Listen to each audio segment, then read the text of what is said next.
Good afternoon, everybody. My name is Roslyn Platzker, and I am the MC for today's STD Expert Hour series. We are very lucky to have Gage Maggio, who's going to present Transgender Sexual Health, What You Should Know. So I'll give it another minute or two for people to trickle in, and then we'll get started.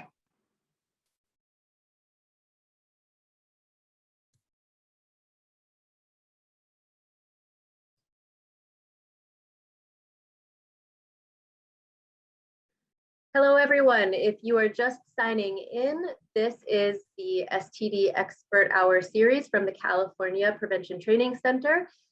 Today's topic is transgender sexual health, what you should know. We're very lucky to have Gage Maggio present for us. I'm going to give it another moment and then we'll get started. So thanks for joining.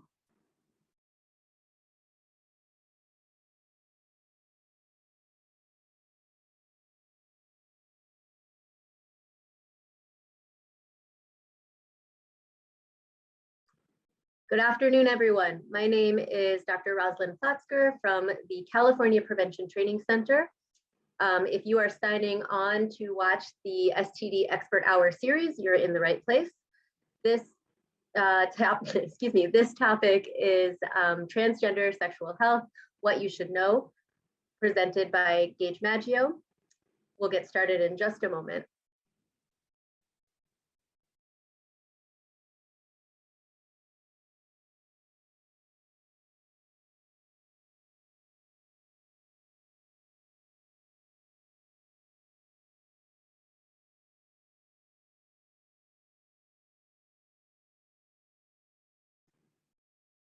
Good afternoon, everyone. Again, for those of you who have already signed on, and for the first time, for those of you who are just signing on, my name is Dr. Roslyn Platzker. I'm a clinical faculty member for the California Prevention Training Center. And today, for our STD Expert Hour series, we will be hosting a webinar on transgender sexual health, what you should know. This is going to be presented by Gage Maggio. We're very, very lucky to have them today. So with that, I will get started. Gage Maggio is a nurse practitioner at Callan Lord Community Health Center, which is in New York City, focusing on LGBTQ+ health, treatment of HIV, and care of people living with HIV, or PLWH, and treatment of substance use disorders. In addition to work at community health centers, they formerly worked in homeless services, starting the first street medicine program in Brooklyn and Queens, New York, in addition to running clinics in shelters, safe havens, and supportive housing. They are particularly interested in how transgender people's health outcomes can be improved through supportive, accepting care environments and ways that the healthcare system can center the most marginalized members of the community. We are so grateful to have Gage Maggio here with us today. And before we get started, I want to go over a couple things about the California Prevention Training Center and a few housekeeping items. So the California Prevention Training Center is a multidisciplinary training and capacity building assistance center. This is our logo, the CAPTC. We are funded by the Centers for Disease Control and Prevention, and we are part of the national network of STD prevention training centers. And that hosts a STD clinical consultation network, which I'll talk a little bit more about in a minute. The National Network of Prevention Training Centers has 8 regional training centers throughout the United States. You can see the regions here. If you are in California, Nevada, New Mexico, Arizona, or Hawaii, you are within the catchment area of California Prevention Training Center. And if you're outside of that, you can take a look at this map and see where your local prevention training center is. We host the Clinical Consultation Network. This is an online consultation platform for complex STD questions. So if you enter your complex STD questions into this online platform, stdccn.org, then it's received by a subject matter expert who responds to you either by phone or email, depending on your preference, in 1 to 5 business days. So it's a great resource for those of you doing work in sexual health. Here's our financial disclosure. And here is our CME disclosure. A little bit more about CME requirements. Those who registered for the course on the NNPTC website are eligible for CME. You have to watch the webinar live and you have to watch it in full. So we unfortunately can't give CME credit for those viewing this webinar as a recording. Once you complete your post-course survey evaluation, which you need to do by September 3rd, then you will be you'll be processed for CME. For that, you will receive a link from elizabeth.olson@ucsf.edu. That happens within 24 hours after this webinar has ended. And please make sure to check your inbox as well as your spam and junk folders, because sometimes it ends up there. In terms of processing, it's processed through the University of Nevada, Reno, and you will be notified in 4 to 6 weeks from the post-course survey evaluation deadline, meaning 4 to 6 weeks after September 3rd. And if you do receive that, it'll be from captc@ucsf.edu, and then you can click the link to claim your certificate. And to ensure that you actually get this notification, please add captc@ucsf.edu to your trusted list, and that way it won't go to your spam or junk folders. Just another tip. In terms of today, you will be able to interact with us. Your speaker and microphone and video should be turned off. However, the chat, the Q&A will be turned on. And so if you do have questions that you want to submit, you can submit them via the Q&A. The chat will also be turned off. For Q&A, you can submit your questions using the Q&A icon. Here's what it looks like, these two little speech bubbles. So you click on that to open the window, and then you type in your question and press send. Attendees can submit questions up until the last 2 minutes, okay? Then what happens is the panelists can either answer the questions directly in the chat window, or we'll do it live during the Q&A section at the end. Okay, if you have any questions about anything logistics, you can submit them to elizabeth.olson@ucsf.edu. She is our lovely clinical program manager. And with that, I'm going to switch PowerPoint presentations. And let's see if I can figure out how to do that. If I can. All right. Okay, Gage, can you see the slide? I can see the slide. Perfect. I assume that everyone else can too. And I will mute myself, and whenever you need me to advance the slide, just let me know, okay? So let me pull this up and mute myself. Hi, everyone. I'm Gage. Thank you for the wonderful introduction, and it's wonderful to be here talking to everyone this afternoon. And so Rosalind was saying, I work at Callan Lord Community Health Center. We're a federally qualified community health center with 3 locations, one in the Bronx, one in Chelsea, and one in Brooklyn, which is our newest location, serving primarily the LGBTQ+ community. So I would estimate that probably 1/3 or more of my patients identify as transgender or genderqueer, gender non-conforming or non-binary, or some combination of the above. Next slide. And I have no conflicts of interest. Next. And I do mention some off-label use of medications. It's not going to be the focus of our presentation, but all those off-label uses discussed follow accepted clinical guidelines. And of course, gender-affirming hormone therapy is FDA off-label. So we kind of always talk about off-label uses in trans health. Next slide.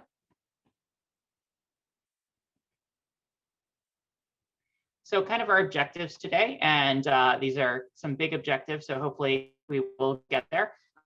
We're going to discuss, you should be able to discuss and perform a culturally sensitive sexual health inventory with transgender patients, discuss considerations with PrEP and PEP in transgender populations and provide appropriate PrEP options, and discuss options for contraception in female assigned at birth, transgender, and gender non-conforming patients. So 3 big topics to cover. Next slide. Okay, so I wanted to cover in the first few slides some reasons why it's important to increase our confidence for around transgender sexual health and treating transgender patients in general. As probably not a surprise to anyone who's attending this talk, transgender people are discriminated against in healthcare, employment, housing, and the wider society. They are at higher risk of violence.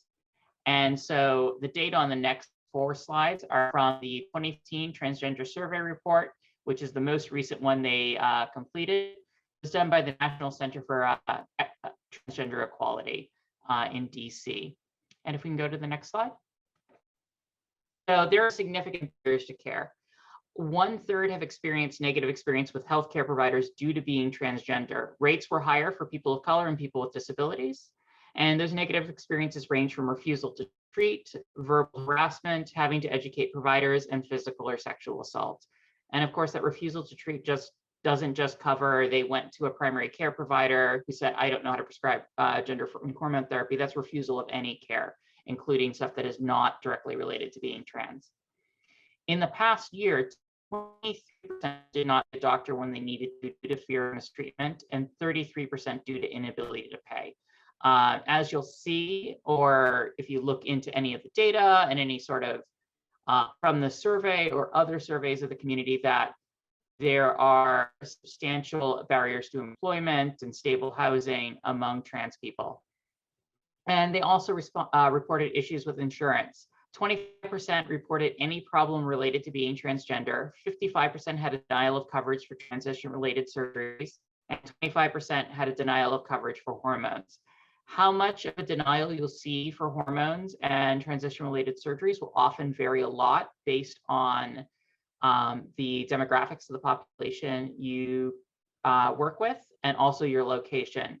Many states, New York included, have requirements that their Medicaid plans have to cover trans-related surgeries. So at least some surgeries will end up being covered.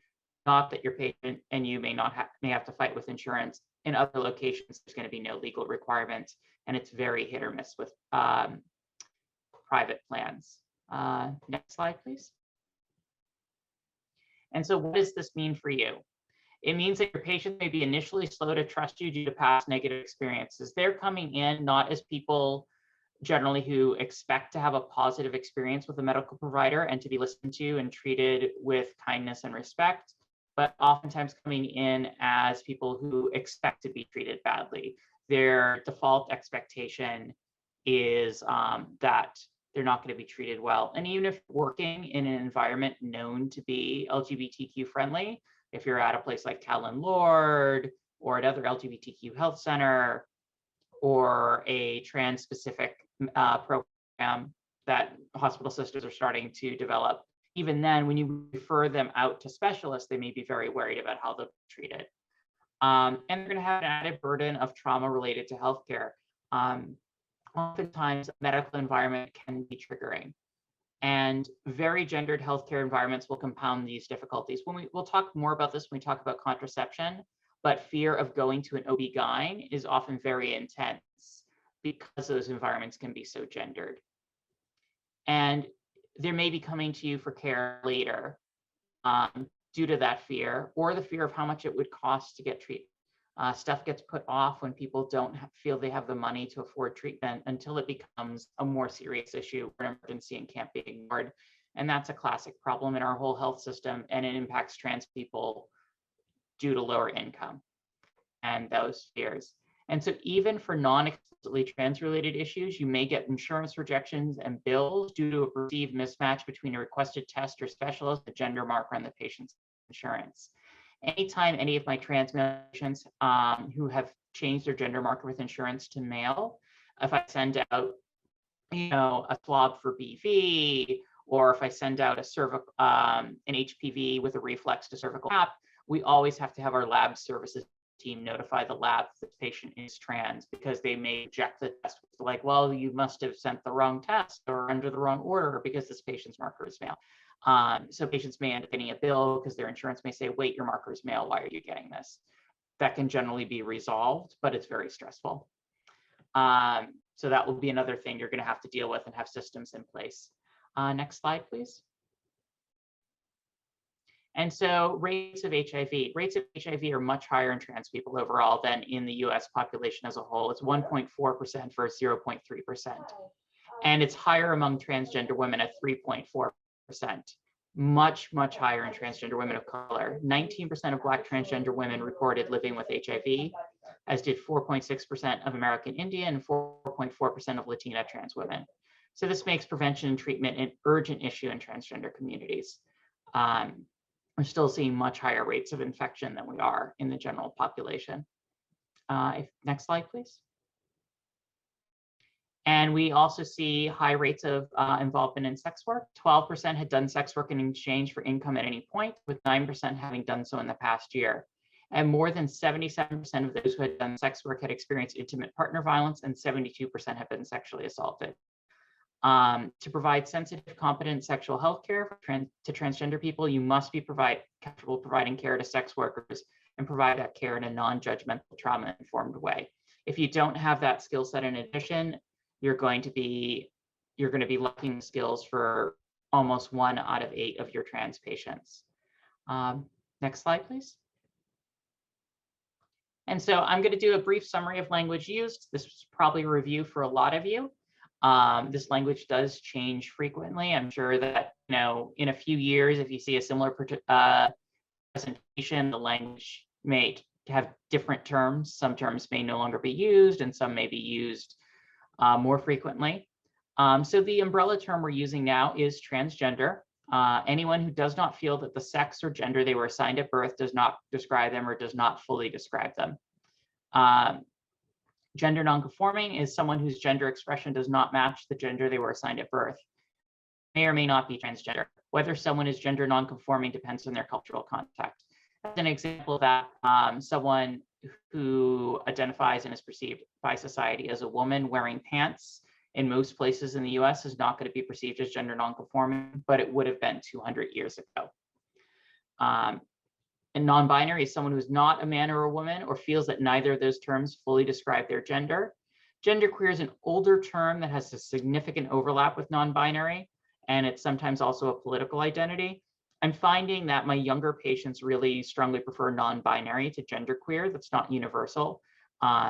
It does seem to be, terms, language changes and evolves, and I think genderqueer has a certain political nature to it that people may not necessarily want to have be a core part of how they describe their identity.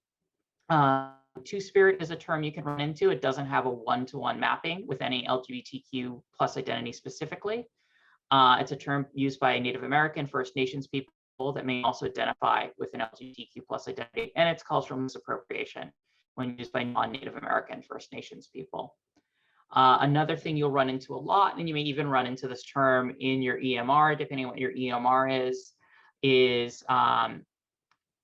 either AFAB or AMAB there, which is assigned female or assigned male at birth.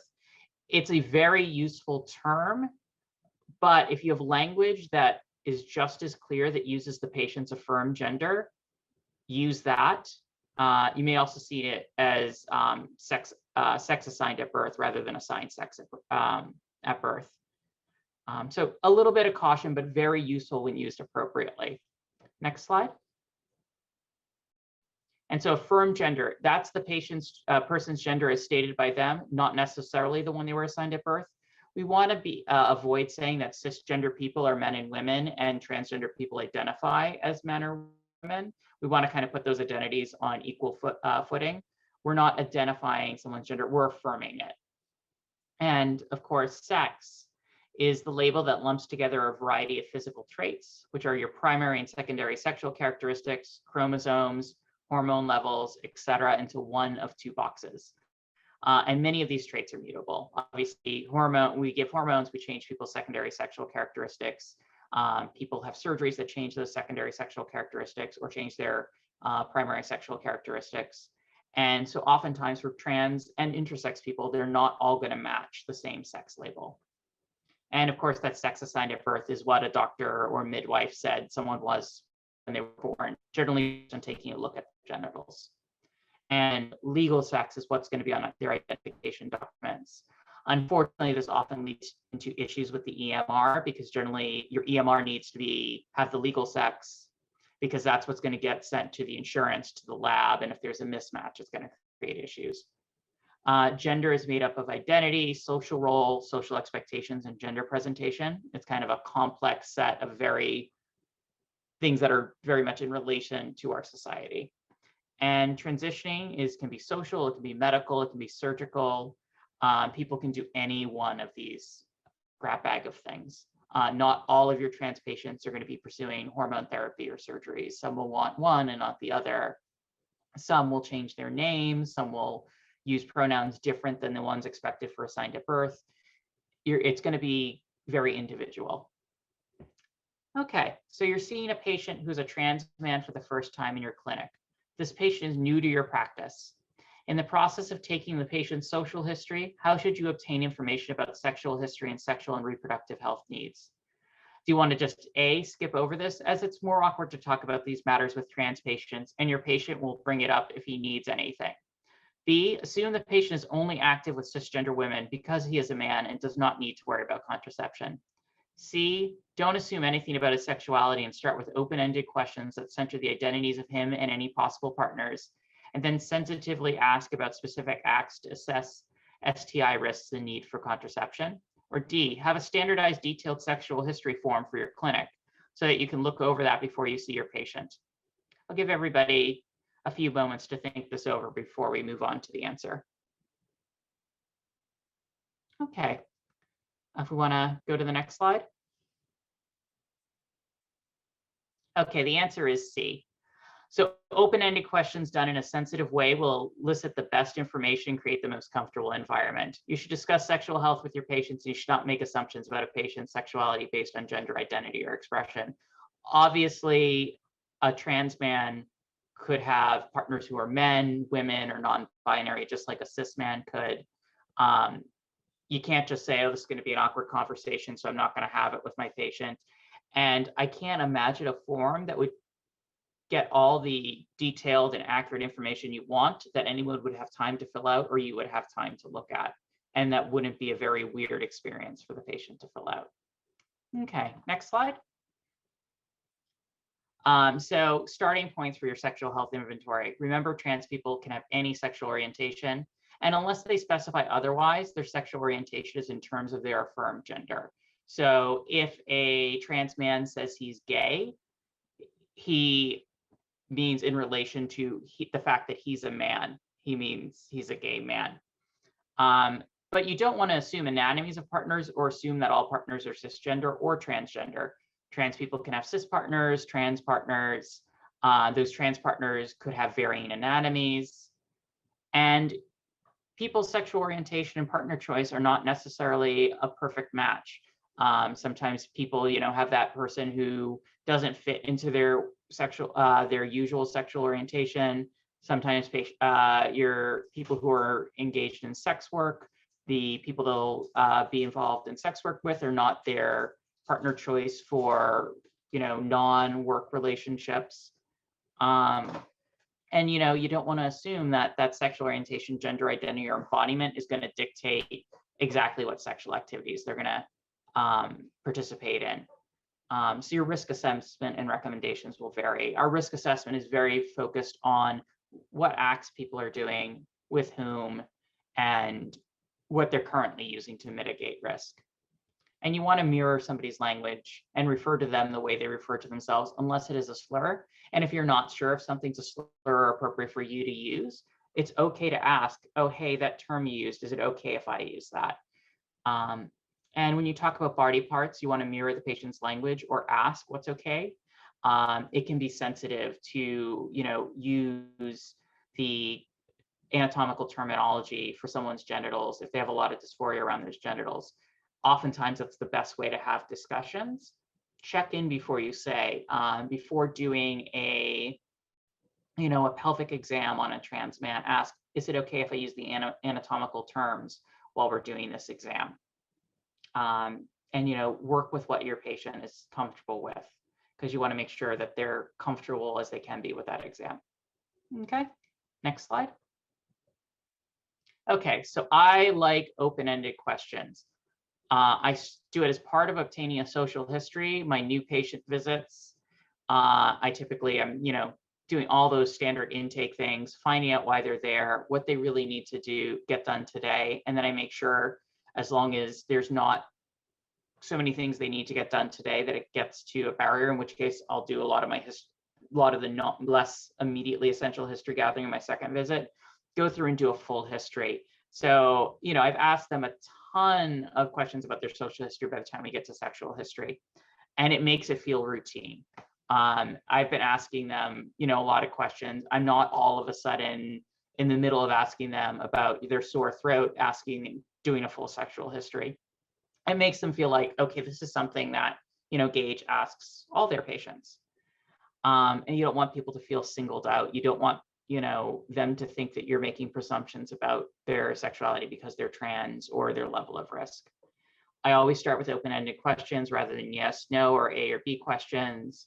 So it gives them room for complexity and allow them to define themselves. You can always ask for clarification, and we will do that and drill down.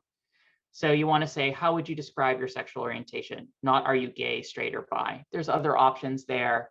People may use terminology beyond those three things. They may want to get into specifics about what that orientation means for them. It gives them room to give you information that they feel is important. Other good questions: are you currently sexually active? Have you been in the past? Not, do you have, if somebody says, well, I'm a gay trans man, just say, don't say, do you have a boyfriend? Say, are you currently sexually active? Have you been in the past? Tell me about the gender or genders of your partner or partners. Then you can go, are they, what sort of parts do they have, or what were they assigned at birth? You can get a little more specific. And you can say, what safer sex methods do you use? There can be a whole variety of those, not only just, barriers. Patients might say, well, I've been in a monogamous relationship with my partner for 6 years. We were both co-tested. I trust them, and that's, when I stopped using barriers. Or they may say, well, I use condoms with everybody but my primary partner. They're going to have all different sorts of strategies. And you do want to ask some closed questions as you kind of get your broad strokes. You want to know, are partners cis or trans? Can any partners cause pregnancy or become pregnant? And that's exactly the question I ask. If someone is female assigned at birth and has a uterus and ovaries, I ask, are you sexually active with any partners who can cause pregnancy? And if they say yes, I say, do you engage in any pregnancy causing activities? And then if it's a possibility, you want to ask about what sorts of methods of contraception are being used. And you want to make sure that they're educated on the fact that trans people do need to worry about contraception, if they have reproductive organs and can cause pregnancy or can become pregnant. So you want to make sure, see if they need further information or need kind of a presentation of their options. Okay, next slide.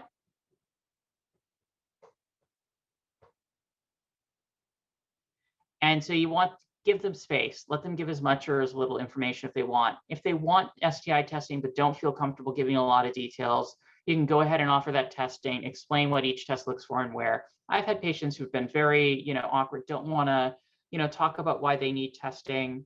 I give them the space to kind of give that information, but if they don't want to, I'll just say, well, this is generally, these are the set of tests we recommend, and here's what they look for. And, let them kind of decide, let them go with their comfort level. And this can take a lot of time. And so it's okay if it doesn't all happen in the first visit. I know patients come in with a lot of needs, and you don't always get all that sort of intake you want to do, particularly if they're transferring from another provider. So they're not kind of in a new patient appointment slot. You've already seen new patients for the day, or you're running behind.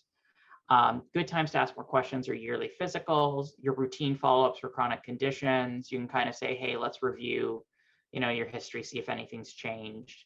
When they ask for STI testing, it's a wonderful time to, reopen these conversations. And it's actually going to get easier each visit with your patient because, hopefully they're going to become more comfortable over time.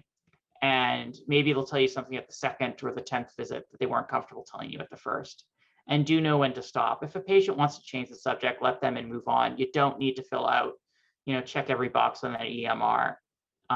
If a patient's uncomfortable, move on. It's more important to have that comfortable trust relationship that will let them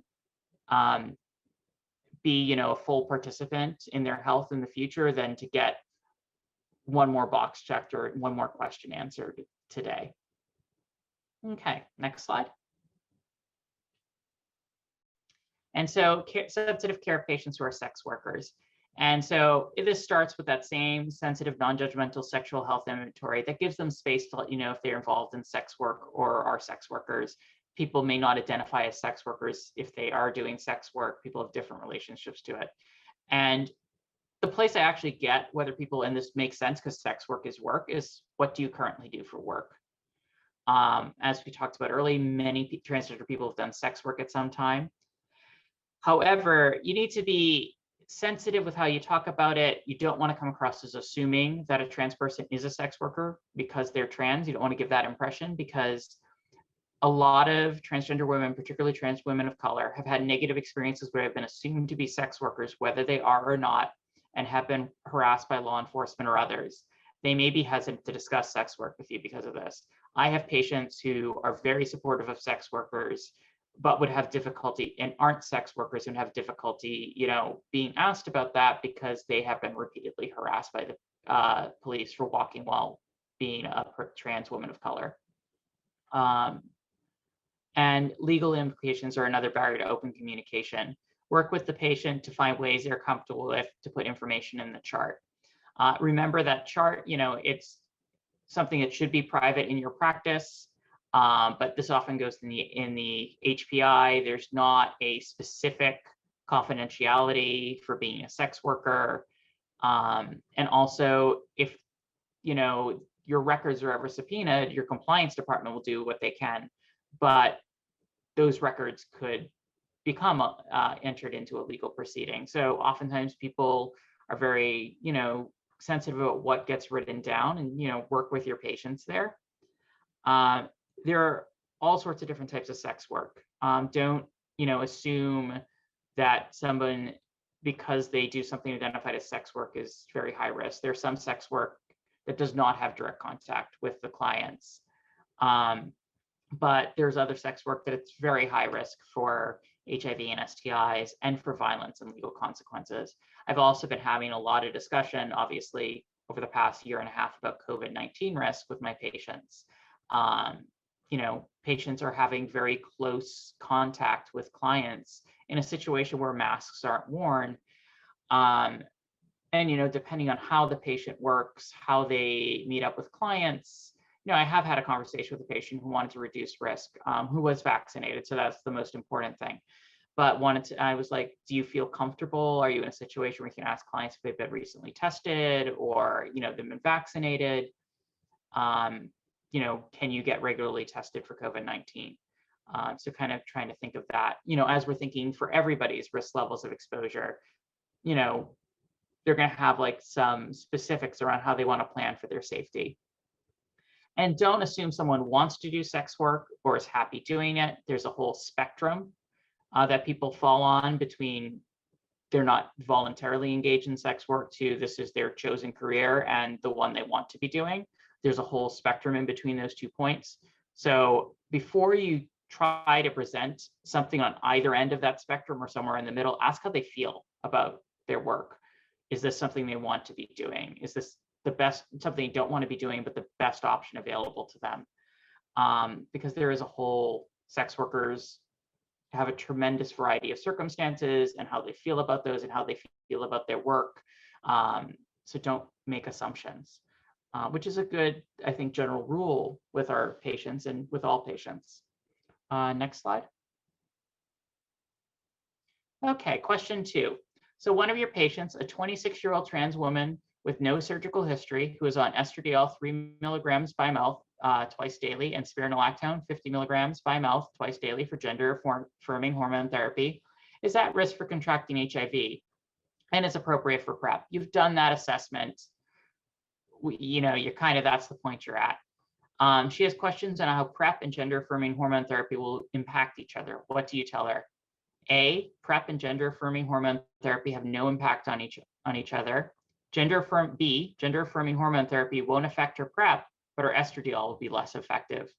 C, both estradiol and PrEP will be less effective. Or D, estradiol will lower blood levels of the medication used for PrEP, but it is still highly effective if taken as prescribed. And I'll give everybody a few moments here. Okay, so next slide. And the answer is D. So exogenous estradiol decreases blood levels of tenofovir. However, if taken daily as prescribed, it is still highly effective in HIV prevention. That was shown in studies. Tenofovir does not lower levels of estradiol. That is a persistent myth in the trans community that is a real barrier for people taking PrEP. So it's really important when you're discussing PrEP, say this is not going to affect your hormones. This is what the hormones will affect it, but it's going to work well if you take it every day as prescribed. And testosterone does not interact with tenofovir, so that's not a concern.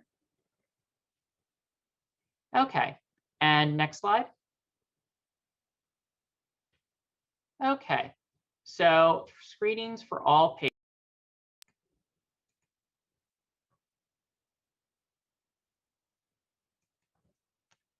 Oh, if we can just go back. Yeah, I think my headphones just died on me. I'm sorry. Frequency of screenings are dependent on patient risk. For those at higher risk of HIV and STIs, quarterly screenings plus known or expected exposure or possible symptoms are appropriate. In my practice, I generally also offer screening at the initial patient visit, yearly physical, and anytime labs are done.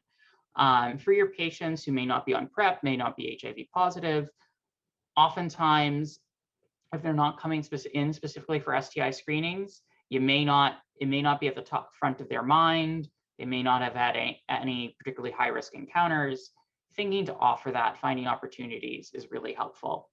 So you want to normalize STI testing, proactively offer it, and don't stigmatize patients for asking. Once again, by giving that impression that every single patient is being offered STI screening, it's going to really help make your patients feel like they're not being singled out. And always remember your gonorrhea and chlamydia testing needs to be done by site, urine for genital, pharyngeal and rectal swabs for oral and anal infection. Patients can do oral and anal self swabs. That's our practice. It makes it less awkward for patients. But I always explain to patients you can't find gonorrhea and chlamydia somewhere you don't check for it. You want to do HIV and syphilis testing. Do not do asymptomatic HSV testing. I think this is probably one of the surprisingly more complicated conversations I have with patients, because a lot of times patients say, oh, I had a partner who had cold sores or a partner who had genital herpes. I want to get tested. I've never had an outbreak. And, really, what do you do with that knowledge that somebody tests positive for antibodies? You don't even know necessarily based on which herpes simplex exactly where that infection is. You don't know, will this person ever have an outbreak if they've never had one? So I don't do it. I tell them, if you ever have anything that looks like herpes, come right in. We'll do swabs. There's not really a good idea of what we're going to do if somebody who's never had an outbreak has antibodies. Check immune status for Hep A and B, and check for Hepatitis B infection. Offer vaccination as appropriate. Chronic Hepatitis B is not something your patient wants to deal with. We have good vaccines. Get your patients those vaccinations. Current guidelines are to screen all adults from 18 to 79 for Hepatitis C. And you're going to repeat screenings based on risk factors and normal liver labs. We normally think bloodborne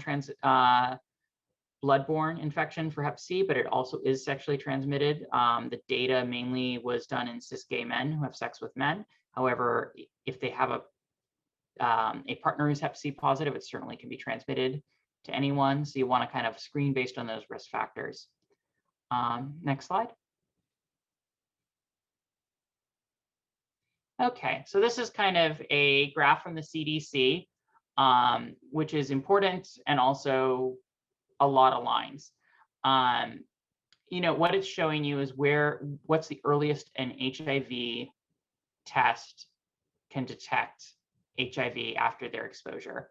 There's a window period where you are not going to be able to detect HIV and you can't do PEP. The earliest you're going to get it with a viral load, the NAT, is a minimum of 10 days, and you hit your maximum probability of detection at 33 days on that test. Your 4th gen panel, which is an antigen antibody panel, goes past the 50% mark at day 18 and is greater than 99% at 45 days. This is sent to the lab, not a rapid test. Anytime I have a concern at all, I always make sure I send something out to the lab.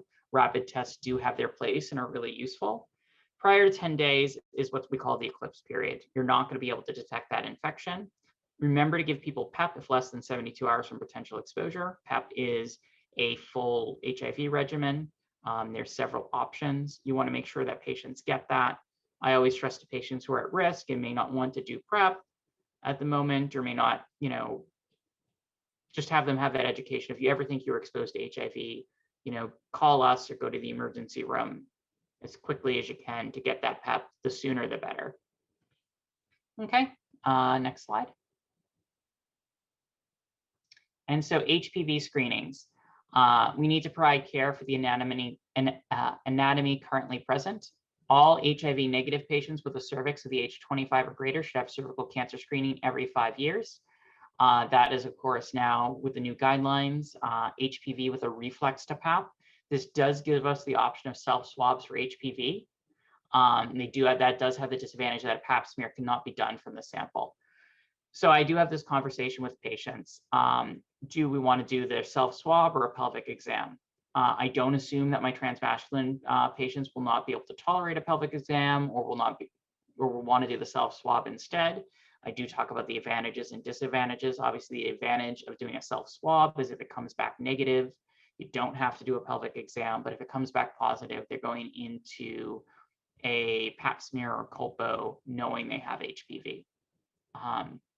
So I want to talk to them like what sounds like out of the possible outcomes, what sounds best to you. Testosterone can cause atrophic vaginitis that can be treated with estradiol cream. But patients on testosterone may require the use of a smaller speculum, so kind of be prepared there. And these are not national guidelines. This is New York State's guidelines. And they state that all HIV positive MSM, transgender women and transgender men 35 and over should have a yearly anal pap. There's no national guideline for this, so this is going to really vary based on the practice you're at, what you're going to do. I think the important take home here is anal cancer screening is not recommended in HIV negative people. And then people living with HIV who have cervixes should not have HPV testing alone. Testing should start within 2 years of the onset of sexual activity and should have annual cytology until there are 2 consecutive negative tests, at which point testing can be every 3 years. This I cited from New York State's Department of Health AIDS Institute guidelines. Other guidelines are very similar or the same. So that self-swab option, not there for HIV positive patients. Okay, next slide. Okay. So, did we miss a slide? Oh, here we go, yeah. So kind of a quick review of PrEP, and then we'll get into specifics for trans people and have those mixed in here. There are 2 approved medications right now, emtricitabine, tenofovir disoproxil fumarate. I will not repeat that full name again, I promise. And emtricitabine, tenofovir alafenamide. So that's FTC-TDF or FTDF and FTC-TAF, FTAF. FTDF is approved in both assigned male at birth and assigned female at birth persons. FTAF is in assigned male at birth persons only. Conventional daily doses achieves target levels, and this is the tenofovir, in rectal tissue within 7 days, other tissue within 20. I will also state that no one has done any studies of concentrations of tenofovir in the neovagina, so we just don't know. I generally tell patients 20 days. I feel like that's being cautious. And in the studies that were done for PrEP, they did not track surgical status of the trans women involved. And so despite impact of estradiol and blood levels, excellent protection with either TDF or TAF when taken daily. And so both are FDA on label for continuous daily dosing. There is an on-demand protocol, which I am mentioning because some of your patients may have heard of it. Most trans patients, it's not going to apply to, but it will apply to some. It's a 2-1-1 dosing. So IAS USA, New York City Department of Health and Mental Hygiene, and San Francisco Department of Public Health support this, and it's based on some study data. I really want to mention this because it's really only for cis men or other assigned male at birth people not on gender affirming hormone therapy who have sex with men. It's a very specific group. And the data for this was from the Gage study. And then the Prevenir study looked at the target levels in rectal tissue, and it was 98% of people had a target level within 24 hours after 2-pill dose, and 81% of the time 2 hours after 2-pill dose. So it can't be used in assigned female at birth people or assigned male at birth people taking gender affirming hormone therapy. So I bring this up mainly to make sure that you want to kind of screen, particularly people who are on PrEP before they started hormone therapy who are assigned male at birth. You really want to make sure you screen, make sure they're not using PrEP on demand. If they are using PrEP on demand, counsel them that, because of the interaction between estradiol and tenofovir, that's not really an option for them anymore. So kind of an important safety screening. I have had some patients who come in, they heard about PrEP on demand for their friends, they started taking it that way, and they're on taking estradiol, so it's not really an option for them. So you really want to kind of screen for that, even if it's not something that your local Department of Health says is okay to do. Okay, next slide. So side effects of TDF. There's decreased bone density in the studies for people with a healthy level of bone density. There was an increased fracture risk, and there can be an impact on kidney function. We do monitor that. TAF has less risk of the above, but can cause weight gain or adverse changes to cholesterol. There's been a huge push to get everybody by the manufacturer, and there's advertising campaigns to get people on TAF, and we'll talk about, I think, that in a moment. So there's a risk if people have hepatitis B. Both of these medications are effective for suppression of hepatitis B, but if stopped, can have a viral rebound. You need to monitor those patients closely if they stop PrEP. So if somebody was already HIV positive and you started them on PrEP, it's not a full HIV regimen. They could develop resistance. So in trials for those undetected acute HIV infections, people are in that eclipse period. On follow-up, not everyone developed resistance. Those who did developed emtricitabine resistance. For those of you who treat HIV, that was an M184V/I mutation. They did not see K65R, which is the huge mutation that really takes out most of your nucleoside reverse transcriptase inhibitors. That M184V, you don't want any resistance mutations, but of ones to get that makes you hyper susceptible to tenofovir. And it still gives a ton of really good treatment options. K65R complicates things a lot more significantly. So there is some risk there. Your preliminary labs, obviously you want HIV and STI testing, a CMP, a UA, you kind of want to see if they're pre-existing proteinuria. You want your hepatitis serologies, because obviously if someone doesn't know they have hepatitis B, you want to know that. And if someone isn't immune to hepatitis B, obviously it can be sexually transmitted. You're going to want to vaccinate them, and you're going to want to know they're not immune. So the CDC guidelines are you do HIV testing, side effect assessment, behavioral and STI symptom assessment every 3 months, kidney function at 3 months and every 6 months thereafter, STI testing every 3 to 6 months. So our practice at Callan Lord, and I think you're all probably, or many of you are probably thinking, well, I'm worried about starting a patient on PrEP when I can't determine whether they have HIV or not, because I'm worried about resistance. However, I'm also worried about sending a patient out the door who's at high risk of HIV and telling them they can't start PrEP and they have to wait, another week, another 2 weeks to have sex before they can start PrEP, and then them being lost to follow-up. So our practice, so unless you see signs and symptoms of acute HIV infection or recent infection, and that's going to be your fevers, your muscle aches, your sore throat, swollen lymph nodes, rashes, we start day of labs. We start the day we draw those labs. We don't even wait for the initial results to come back. Our initial HIV testing, we do that 4th gen panel that we send out. We send out a viral load, which is so we can detect as early as day 10. And we do a rapid test in office. Obviously, the window period on the rapid test is longer than those other 2 tests, but it possibly could detect an HIV infection in office if someone has an HIV and hasn't had an HIV test in a year. If there is an HIV infection, they may well be out of the window period for the rapid test. So, if those labs return positive, we would immediately change to a full regimen and bring patient in for a new diagnosis visit. I'm not super concerned about someone being on who is HIV positive and not yet diagnosed being on Truvada for a couple days while we wait for these tests to come back. To the extent I don't want to have this jeopardize people not getting PrEP started and, trying to get a hold of them a few days later to make sure that they started PrEP. So we repeat the HIV testing 1 month for anyone who had a high risk encounter within 30 days prior to PrEP start. And we do our STI testing every 3 months. We feel we pick up enough asymptomatic infections to go with 3 months instead of 6 in that sort of window CDC gives. As far as I know, this 1 month is our clinical practice, but we're having this problem of either people not getting PrEP started right away or, missed acute HIV infection. So we really wanted to make sure that we kind of, minimize the risk on all ends. So next slide.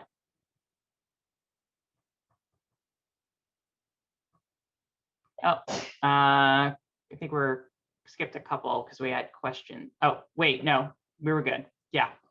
So barriers to PrEP, as I talked about, concerns over impact on gender affirming hormone therapy. That's a huge issue. I have a lot of patients who don't take it because of hormones. I always proactively let them know what's actually going on there, because a lot of patients might start PrEP. They might talk to one of their friends and their friend might say, well, I heard this is going to make your estrogen not work. And then they're going to be like, why didn't Gage tell me that? Gage obviously doesn't care about my hormones. And they'll stop PrEP and they won't tell me because they might be upset. So I kind of head that myth off at the pass. I tell everybody this is how it interacts, what the interaction is. This is why you have to be extra, careful to take it every day. This is why if you hear about on-demand dosing, it's not a good option for you, but it's not going to impact your transition. So fears about health risks of TDF. I've seen law firm advertisements on social media. The heavy advertising push is for TAF right now because TDF went generic. TAF is still brand name only. So we see a huge advertising push for TAF. You see people getting heard a lot about TDF side effects, and they get afraid to take it. And insurance is generally not going to cover TAF, at least in my experience, unless there's a contraindication to TDF. And that could just be, the patient, just stomach-wise couldn't tolerate TDF. I haven't had problems with people who've tried TDF getting TAF covered, but, if people want to jump right to TAF, if I can't tell the insurance a reason why they're doing that, insurance is going to be often be a little hesitant to cover TAF.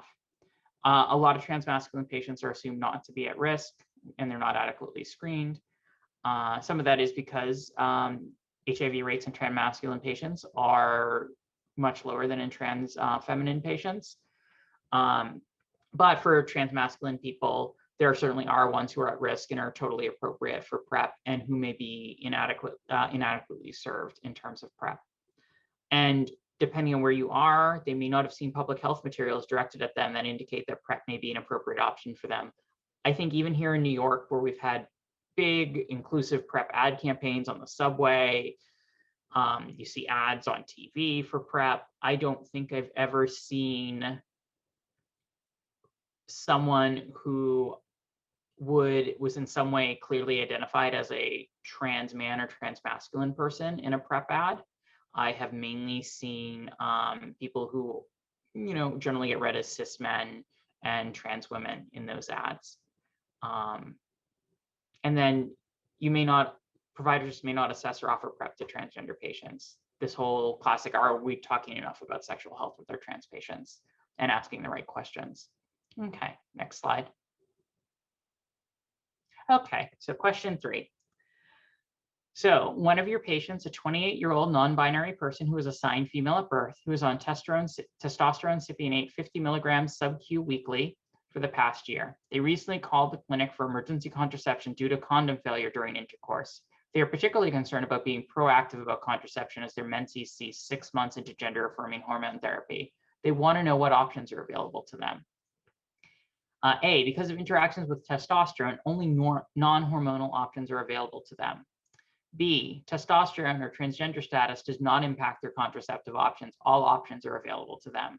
C, because of interactions with testosterone, non-hormonal and progestin-containing options are available to them, but not estrogen-containing options. D, testosterone alone is effective contraception because their menses have ceased. They do not need to worry about further contraception.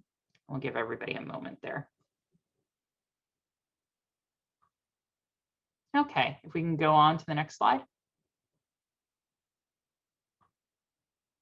And of course, B, neither testosterone nor transgender status impact contraceptive options. Testosterone will not impact the effectiveness of hormonal contraception, nor will hormonal contraception impact the effectiveness of testosterone. Really kind of that answer covers a lot of it. They have a ton of options, and a lot of it is options counseling and what it's going to be like to be on those methods. Okay, next slide. So I do this weird thing, and I have like kind of my whole informed consent spiel every time I start somebody on hormones, and I kind of do a check-in when someone on hormones comes into my care. That gender-affirming hormone therapy can cause infertility that may persist after the cessation of gender-affirming hormone therapy. But I then say, and it's not an effective means of contraception, so you better, use contraception if you're involved in pregnancy-causing activities. And that's true for people who can cause pregnancy or can become pregnant. So one or both people involved in that activity should be using effective means of contraception. So there's a risk, and we generally say as soon as after 3 months of gender-affirming hormone therapy, many transgender people regain fertility on cessation of gender-affirming hormone therapy. So you have to kind of balance those two, have counseling balancing those two. And testosterone is just absolutely contraindicated in pregnancy. And obviously, like that cessation of menses caused by testosterone can increase the length of time it takes for a pregnancy to be noticed, particularly if a patient believes that they cannot become pregnant. And it's not a contraindication for any method of contraception, nor does it impact its effectiveness. Okay, next slide. Okay, so in addition to concerns and needs shared with cis women around contraception, transmasculine people have unique concerns related to dysphoria. So hormonal contraception, particularly estriol containing, may trigger dysphoria in the sense that the idea of putting those hormones into their body can be dysphoria inducing, just the idea of it.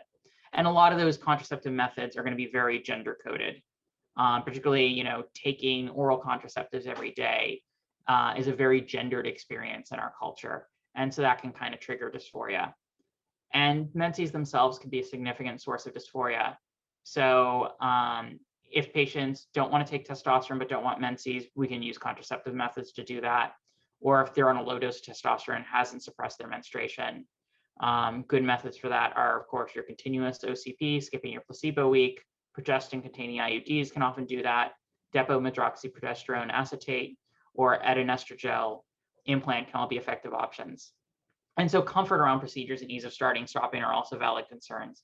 I have patients who just cannot imagine getting an IUD placed who otherwise it sounds like a good option. I have patients who don't like the idea of, putting in an implant that's going to release hormones into their body that's not the hormones that they want, even if they intellectually know it's not going to create an issue with their transition. And for your IUD and implant, considering who's going to be performing placement or removal procedures, is that something you do and offer your patients? Is it someone in your clinic, or is it an outside referral? If you're going to be making outside referrals for these, I'd really strongly advise to figure out where the trans-friendly place to send people to is. And depending on what that place is, if they are like an OB-GYN office, how, a trans man in that waiting room is going to feel. We at Callan Lord, we're very fortunate in that we have a few providers trained on how to do IUDs and how to do implants, such that I can tell a patient, well, I personally haven't placed an IUD in 6 years, so I'm not going to do it. But I do have, there's a couple other providers I'm going to have schedule you with who do all our IUD placements, and you're going to be in good hands. And they know, because of how our clinic runs, that that's going to be a better experience for them than, maybe going to see someone who's never placed an IUD in a trans person. So that's definitely a comfort thing, is going to impact your options. And it's kind of something you can think ahead before you even have a patient asking for that or having that conversation with a patient, like, what are you going to offer? Okay, next slide. Okay, so to summarize, trans people experience pervasive discrimination both in healthcare and larger society that leads to distrust of us as medical providers, access issues, and other impacts on health outcomes. Sensitive, open-ended, non-judgmental questions are the foundation of taking a good sexual health inventory, and that is, of course, true of your cisgender patients as well.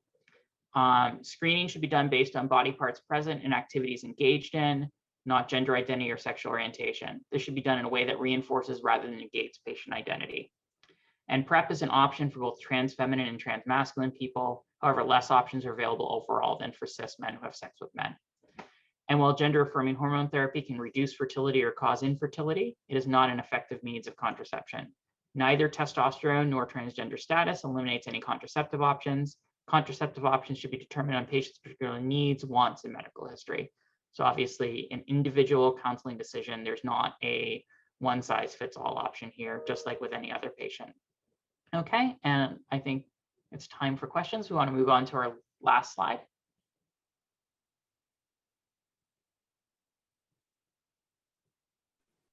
Okay, that was amazing. I'm like completely blown away by the amount of information that you were able to go over so quickly.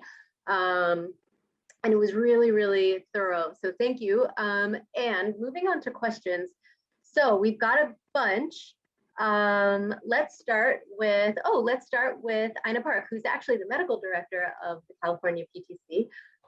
So Ina wrote, Gage, despite the lack of interaction with GAHT, in general, do your transmasculine patients tend to choose non-estradiol containing methods? I would have to say that they tend to, and I think a lot of that is just on how you take oral contraceptives. I feel like actually IUDs are probably the most popular kind of long-acting option, or option other than condoms, which are also kind of frequently used. And I think it's because it may not be a great experience to deal with an IUD placement, but then you're good for years at a time. I do have transmasculine patients on oral contraceptives. Oftentimes they were the patients who were on them before they transitioned. They work well for them. They were really excited to hear they didn't need to change what method they were on. I do feel like there is, even having that conversation intellectually, people are there, but then emotionally it's just kind of maybe changes what they want to do. And then also I think the convenience factor of like an IUD over taking a pill every day is great. I think that dealing with the methods we typically use for testosterone, Testopel of course is out there, but most of my patients are doing either injections generally every week, or they're doing androgel every day. I think there's kind of like a fatigue of dealing with medications that, I have to remember to take a pill every day. Do I take that before or after, I put the gel on and, try to avoid contact with everybody else while it sinks in. Yeah, no, that makes total sense. Okay, I wanna move on. We have several people saying thank you, but I'm going to shift a little bit to an anatomy question that was kind of interesting. This one comes from, where is it? It was back from Chris. There it is, Chris Thibodeau. I hope I pronounced that correctly. So Chris asks, I empower my trans and non-binary clients to let providers know what terms they want to use for their bodies and ask their medical providers to ask if patients have terms that are best for them. Would you support that practice? Oh, absolutely, definitely. Okay, we got it, yes. Yeah, Okay. and I think sometimes you kind of brainstorm, when you're trying to ask about a very specific, part of the anatomy, what feels best for you for us to talk about it. And then just like the level of discussion. I know for many of us who are kind of taught, I know the way I was taught to do a pelvic exam was very, informed consent, talk people through, say everything you're doing and seeing, and kind of the presumption that was right for everyone. And while that's a wonderful way to do it, I do have patients of like, just get it done. I trust you. I don't want to know about it. I'll let you know if there's an issue, but just get it done as quickly as you can. That's possible. And that's totally absolutely. Fine. Absolutely. And like, even I've had patients who like, when I'm doing an exam, like I do high resolution anoscopy, and when I'll do that exam, some patients are very curious about it and want to see the images. Some patients take out their phone and just are like, I'm just gonna scroll through my phone, do what you need to do. Yeah, I totally agree. It varies. Speaking of anuses, so this question comes from Stephen Krause. Do you recommend that people that receive analingus get rectal swabs done? I do. Okay. I think I haven't personally seen studies on it, but I'm fairly confident in my clinical experience that with what patients have told me about their activities, I'm fairly confident that oral anal transmission happens. So I definitely, I kind of always err on the side. I always offer rectal swabs. If patients want an explanation, I can say, variety of activities. And it's generally a pretty well tolerated test for patients, and especially where they get to do it themselves. Yep, absolutely. Totally agree. Okay, speaking of swabs, I have another swab question. And this comes from someone named Elizabeth Thayer. And she actually submitted us 2 questions. So I'm gonna do the first question and then the swab question. The first question is about the setting. So she writes, I am a nurse in a very small clinic. We have not had any, we haven't had anyone disclose that they are transgender, but I want to make sure we are here to help if/when someone ever wants to disclose this information to us.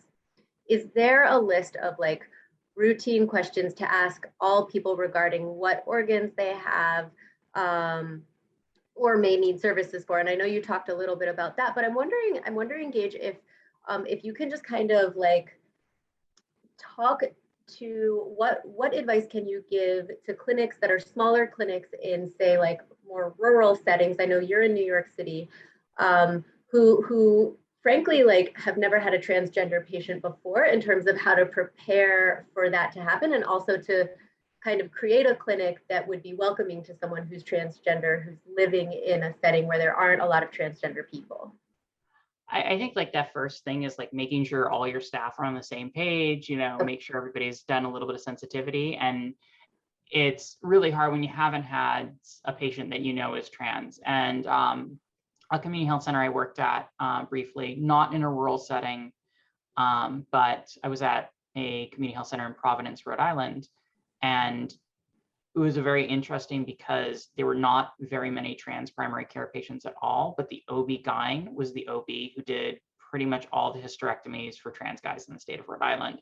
So we had this very interesting dynamic where not all the staff was really fully trained, and it was could be an uncomfortable experience for patients. And a lot of the focus then became on how do we get everybody to a base level of sensitivity. Some of it's being prepared, like are your intake forms, rather than just asking sex, male, female, are you giving like what sex were you assigned at birth, getting the legal sex, but then asking like what is your gender, what are your pronouns, getting a good intake forms, getting your EMR up to speed, and being able to deal with that information as you get it. And then just make sure all your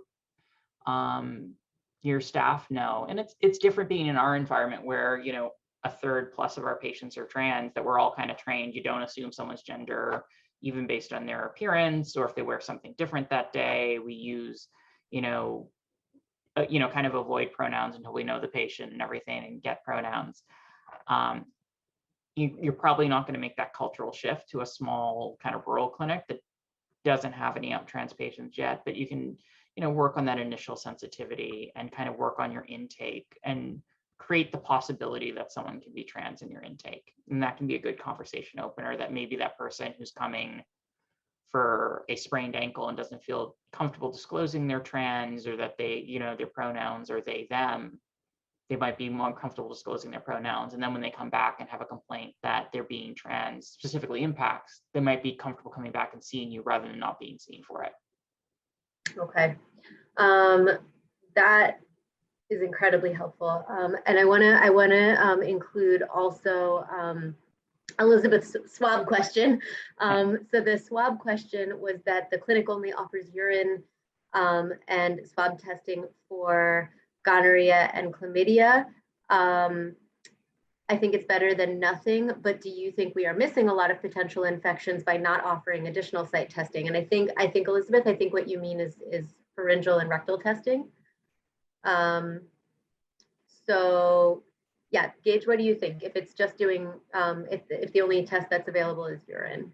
Yeah, I think you do the best you can. One experience we had here was with the pandemic. We used to have walk-in labs, and we don't. People have to make lab appointments, and we started to use more and more people going to the patient service centers for the various lab companies in the area, and most of them did not offer swabs. And I think we're a large enough clinic in a location where they were already running those tests routinely that we could get them to a point where they could let patients do self-swabs.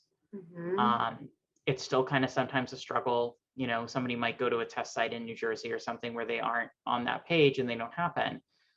And I did have to, when I was in Providence, I was the one who had to work with, those, with, the lab we use there to, get their staff trained on, these are a sample that patient's going to collect, or we'd actually have them collect it with us and walk over, because there was the lab was set up across the hall from us, have them walk over with those samples for them. But it was a struggle. I think, you're doing general testing is better than nothing, but you kind of have to remember that those, the source site would have to at some point come in contact with the patient's genitals to get the infection transmitted there. Not all of your patients, whether they're cis or trans, are directly involving their genitals in sex in a way that they're going to be exposed. So you are going to miss some. It kind of depends on your patient's sexual activities.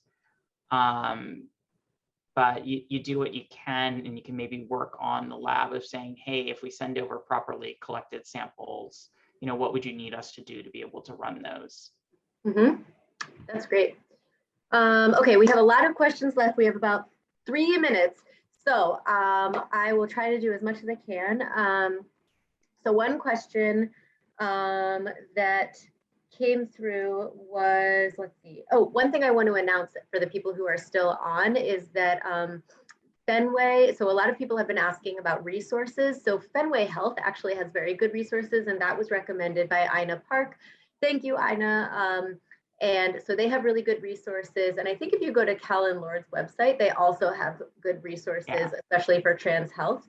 So I would recommend those two places just to start. And also, you can review our webinar, which will be on YouTube, and we will be sending out slides for the people that are asking about that. Okay, moving on to see how many things we can answer. One quick question, just like super straightforward answer. How much time do you spend on an initial visit with a trans patient? And you can give a range. Yeah, so it is a pretty big range. I think like probably most of you, I have a visit every 20 minutes, 10 visits in the morning, 10 in the afternoon. And then I have a couple times where patients are coming in for injections and I pop in the room and say hi for a couple minutes. So we do let our new patients know to come by early. So hopefully the visit before them is a quick urgent care visit. It doesn't always work out that way. And some days you just fall behind because you've had 3 physicals and a new patient right in a row.